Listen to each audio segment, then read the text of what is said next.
तो बच्चों, एक बार फिर से आप लोगों का स्वागत है वन डायरेक्शन फॉर ह्यूमैनिटीज़ के यूट्यूब चैनल पर। तो बच्चों, जैसा कि मैंने आप लोगों को अपनी पुरानी वीडियो में ही बता दिया था कि हमारी जो नेक्स्ट वीडियो होगी वो फर्स्ट चैप्टर पर होगी। तो बच्चों, इस वीडियो में हम लोग आज चैप्टर फर्स्ट इतिहास का समझने वाले हैं। तो बच्चों, चैप्टर को स्टार्ट करने से पहले मैंने यहाँ पर आप लोगों को चैप्टर की विषय सूची बताई है कि इस चैप्टर में क्या क्या टॉपिक्स हैं और किन किन टॉपिक्स को हम आज कवर करेंगे और क्या क्या टॉपिक्स हमको समझ लेने हैं आज की इस वीडियो में। तो बच्चों, आज की इस वीडियो में हम लोग अपना फर्स्ट चैप्टर स्टार्ट कर रहे हैं। तो चैप्टर की स्टार्टिंग मेरे को आपको अच्छे से समझानी है जिससे कि आप चैप्टर आगे का अच्छे से समझ पाएँ। तो बच्चों, आज की इस वीडियो में हम अपने चैप्टर फर्स्ट का फर्स्ट टॉपिक समझेंगे, मतलब हड़प्पा सभ्यता के आरंभ के बारे में, जिसके अंदर हमको हड़प्पा पूर्व बस्तियों, मतलब किन बस्तियों के बाद हड़प्पा सभ्यता अस्तित्व में आई और वो सबसे प्रसिद्ध सभ्यता बन करके उभरी, मतलब वो किस प्रकार से अपना विकास करके आगे बढ़ी और विकसित हड़प्पा में परिवर्तित हुई। तो इन हड़प्पा पूर्व बस्तियों में हमको यही जानना है कि हड़प्पा सभ्यता का आरंभ किस प्रकार से हुआ। और इससे पहले हमको हड़प्पा सभ्यता से रिलेटेड एक दो पॉइंट्स और भी समझने हैं इसी में ही, कि हड़प्पा सभ्यता की जानकारी के स्रोत क्या हैं और हड़प्पाई मोहरे क्या हैं। इन सब चीज़ों को हमको आरंभ में ही समझना है। तो बच्चों, आज की इस वीडियो में हम अपने चैप्टर का फर्स्ट टॉपिक आरंभ क्लियर कर लेंगे। तो बच्चों, चैप्टर स्टार्ट करने से पहले मेरी आप लोगों से गुजारिश है कि आप लोग अब अपना फ़ोन रोटेट कर लीजिए, जिससे कि हम अपने चैप्टर्स को समझते समय अच्छे से चैप्टर को समझ लें और हमें कोई दिक्कत ना हो। तो अब आप लोग अपना फ़ोन रोटेट कर लीजिए। तो चलिए स्टार्ट करते हैं। जैसा कि आप लोगों को पहले ही पता है, हमारे इतिहास के फर्स्ट चैप्टर का नाम है ईंटें, मनके तथा अस्थियां। तो बच्चों, आई थिंक आप लोगों को ईंटें और अस्थियां तो अच्छे से पता ही होंगी कि ये क्या होती हैं, पर शायद आप लोगों को मनके ना पता हो। तो बच्चों, मैं आप लोगों को यहाँ पे बता दूँ, मनके का साधारण सा अर्थ होता है मोतियाँ, वही मोतियाँ जिनसे हम लोग माला तथा झालर वगैरह बनाते हैं।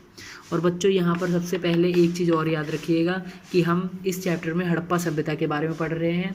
तो यहाँ से एक नंबर में कई बार ये क्वेश्चन पूछा जाता है कि हड़प्पा सभ्यता का कालक्रम क्या है।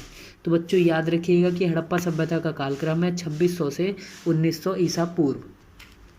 तो बच्चों, चैप्टर की स्टार्टिंग में सबसे पहले हमको यही जानना है कि हड़प्पा सभ्यता की जानकारी प्राप्त करने के लिए किन किन स्रोतों की आवश्यकता पड़ती है, या फिर हड़प्पा सभ्यता की जानकारी के क्या स्रोत हैं।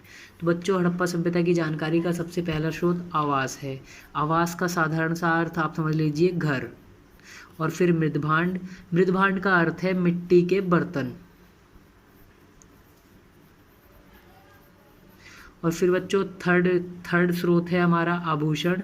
और फोर्थ औजार और मोहरे। आभूषण आप लोगों को पता होगा, ज्वेलरी, औजार जिससे शिल्प कार्य किया जाता है। और फिर मोहरे, मोहरे आप लोग जानते ही हैं, स्टंप।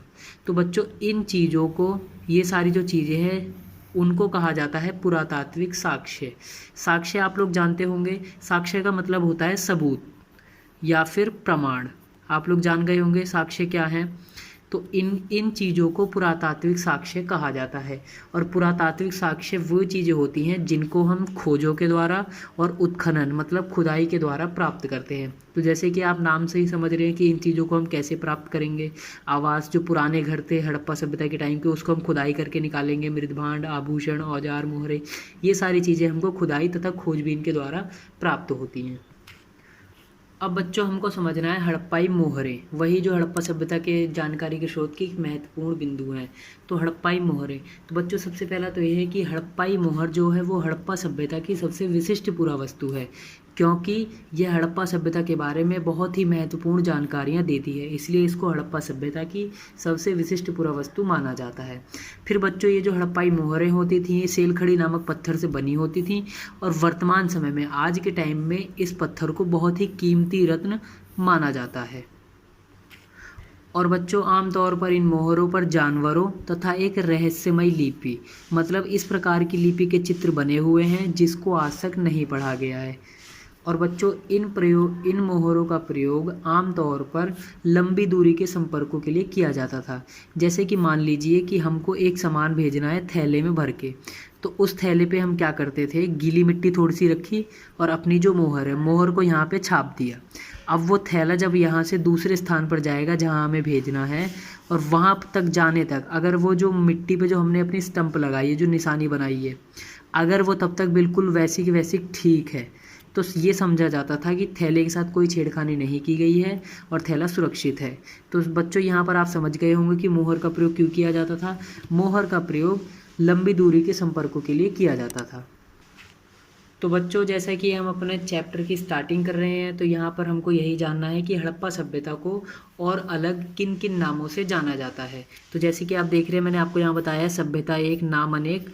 तो क्या है, हड़प्पा सभ्यता को हड़प्पा सभ्यता के नाम से जाना जाता है, सिंधु घाटी सभ्यता के नाम से जाना जाता है और एक विकसित हड़प्पा सभ्यता के नाम से भी जाना जाता है।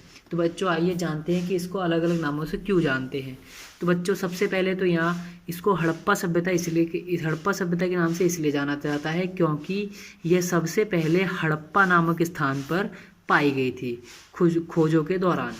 फिर बच्चों सिंधु घाटी सभ्यता क्यों कहा जाता है, क्योंकि जब इसकी खोज की गई थी तो ये सबसे पहले सिंधु नामक नदी के पास पाई गई थी।